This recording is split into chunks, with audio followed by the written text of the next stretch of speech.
കാലടി ശ്രീശങ്കര കോളേജിൽ SFI KSU സംഘർഷം. KSU പ്രവർത്തകരെ പിടിച്ചുമാറ്റാൻ ശ്രമിക്കുന്നതിനിടെ മർദ്ദനമേറ്റ് കാലടി SHO ആശുപത്രിയിൽ പ്രവേശിപ്പിച്ചു. പോലീസ് KSU പ്രവർത്തകരെ മർദ്ദിച്ചെന്നാരോപിച്ച് കോൺഗ്രസ് കാലടി പോലീസ് സ്റ്റേഷൻ ഉപരോധിച്ചു.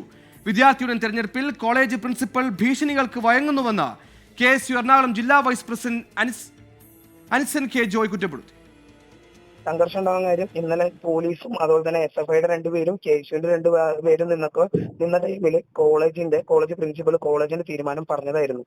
അതായത് കോളേജിൽ കിട്ടിയ പരാതി അത് അവിടെ നിന്ന് എടുക്കില്ല, അത് തള്ളിയിരിക്കുന്നു എന്ന് പ്രിൻസിപ്പൽ പോലീസ് നിൽക്കുമ്പോഴും KSUവിന്റെ രണ്ട് ഭാരവാഹികളും SFIയുടെ രണ്ട് ഭാരവാഹികളും ഇരിക്കുമ്പോൾ പറഞ്ഞതാ. നിങ്ങൾക്ക് പോകണമെന്നുണ്ടെങ്കിൽ ഇവർ ഈ പറയുന്ന ലിംഗോ കമ്മിറ്റി റിപ്പോർട്ടിന്റെ അടിസ്ഥാനത്തിലാണ് ഇവർ ഈ സംസാരിക്കുന്നത്. പക്ഷെ 5 യൂണിവേഴ്സിറ്റിയിൽ വന്നിരിക്കുന്ന മെയിലിൽ ലിംഗോ കമ്മിറ്റിയിൽ പറഞ്ഞിരിക്കുന്ന യാഥാർത്ഥ്യം പോലെയല്ല അതിൽ വന്നിരിക്കുന്നത്. തികച്ചും വ്യത്യസ്തമായിട്ടാണ് അവരെ മെയിലിൽ പറഞ്ഞിരിക്കുന്നത്. UGക്കും PGക്കും നിൽക്കാൻ പറ്റില്ല എന്നാണ് ഇവർ യൂണിവേഴ്സിറ്റിയിൽ വന്ന മെയിലിൽ പറഞ്ഞിരിക്കുന്നത്. പക്ഷെ ലിംഗോ കമ്മിറ്റിയിൽ അങ്ങനെ സ്പെസിഫൈ ചെയ്ത് എവിടെയും പറഞ്ഞിട്ടില്ല. അപ്പൊ അതിന്റെ കാര്യം എന്നോട് അറിയിക്കേണ്ട ചുമതല പ്രിൻസിപ്പൽ ഉണ്ടായിരുന്നു. അന്ന് പറഞ്ഞാണെങ്കിൽ എന്തുണ്ടെങ്കിൽ നിന്നെ അറിയിച്ചിരിക്കുന്ന പ്രിൻസിപ്പൾ അന്ന് ഉറപ്പ് തന്നിരുന്നു. അതിന്റെ വെളിച്ചത്തിലാണ് ഇന്ന് ക്യാമ്പസിൽ ചെന്നപ്പോൾ പോലീസുകാർ അകത്ത് കയറാൻ പറ്റില്ല, ലോ ആൻഡ് ഓർഡർ പ്രശ്നമാണെന്ന് പറഞ്ഞ് എന്നെ ലാത്തിക്ക് അടിച്ചതിന്റെ അടിസ്ഥാനത്തിൽ ബാക്കിയുള്ള വിദ്യാർത്ഥികൾ ഒരുമിച്ച് വരികയും എല്ലാവരും ക്യാമ്പസിന്റെ അകത്ത് പഠിക്കുന്ന വിദ്യാർത്ഥികളെ 30ഓളം വരുന്ന പോലീസുകാർ ബിൽഡിങ്ങിനൊക്കെ അകത്തിട്ടടച്ച് അവര് ലാത്തിക്ക് അടിക്കുന്ന സാഹചര്യം ഉണ്ടായിരുന്നു. YS അഭിനന്ദ് വിശദാംശങ്ങളുമായി ചേരുന്നു. അഭിനന്ദ്, ഈ കോളേജ് യൂണിയൻ തെരഞ്ഞെടുപ്പ് തുടങ്ങിയത് മുതൽ വിദ്യാർത്ഥി സംഘർഷങ്ങളുടെ വാർത്ത പരമ്പര പോലെ വന്നുകൊണ്ടിരിക്കുകയാണ്. ഇന്ന് ശ്രീശങ്കര കോളേജിൽ എന്താണ് സംഭവിച്ചത്? SHOയ്ക്ക് എങ്ങനെ പരിക്കേറ്റു? വിവരങ്ങൾ. സുഹൈൽ, എറണാകുളം കാലടി ശ്രീശങ്കര കോളേജിൽ ഇന്ന് രാവിലെ 11 മണിയോടുകൂടിയാണ് ഇത്തരത്തിലേക്ക് KSU പ്രവർത്തകരും പോലീസും തമ്മിൽ ഏറ്റുമുട്ടിയത്. നോമിനേഷൻ സമർപ്പിക്കുന്ന നടപടികളുമായി ബന്ധപ്പെട്ട് നേരത്തെ SFI KSU തമ്മിൽ തർക്കമുണ്ടായിരുന്നു.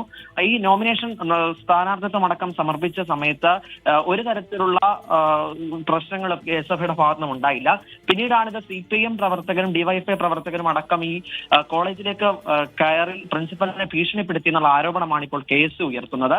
അതിന്റെ പശ്ചാത്തലത്തിൽ ആണ് ഈ ഡിഗ്രി കാലഘട്ടത്തിൽ മത്സരിച്ചിരുന്ന ഒരു സ്ഥാനാർത്ഥി വീണ്ടും PGക്ക് പഠിക്കുമ്പോൾ എങ്ങനെ മത്സരിക്കുമെന്നതാണ് SFI ഉയർത്തുന്ന ആരോപണം. അതിന്റെ പശ്ചാത്തലത്തിൽ പ്രിൻസിപ്പലിനെ തടഞ്ഞു വെക്കുന്നു. പ്രിൻസിപ്പൽ അങ്ങനെ ഈ ബാഹ്യ സമ്മർദ്ദം മൂലം ഇത്തരത്തിലേക്ക് റദ്ദാക്കുന്നു എന്നതാണ്, അല്ലെങ്കിൽ ആ നോമിനേഷൻ പൂർണ്ണമായും റദ്ദാക്കി. ഇതിന്റെ പശ്ചാത്തലത്തിലാണ് KSU പ്രതിഷേധവുമായി എത്തിയത്. പ്രതിഷേധവുമായി ഗേറ്റിന് മുന്നിൽ എത്തിയപ്പോൾ പോലീസ് വളഞ്ഞിട്ട് ആക്രമിക്കുകയാണ് ചെയ്തത്. പോലീസ് ഇങ്ങനെ അവർ തമ്മിൽ ഏറ്റുമുട്ടിയപ്പോൾ SHOയ്ക്ക് പരിക്കേറ്റു. SHO ഇപ്പോൾ മാറ്റൂർ താലൂക്ക് ആശുപത്രിയിൽ പ്രവേശിപ്പിച്ചിരിക്കുകയാണ്.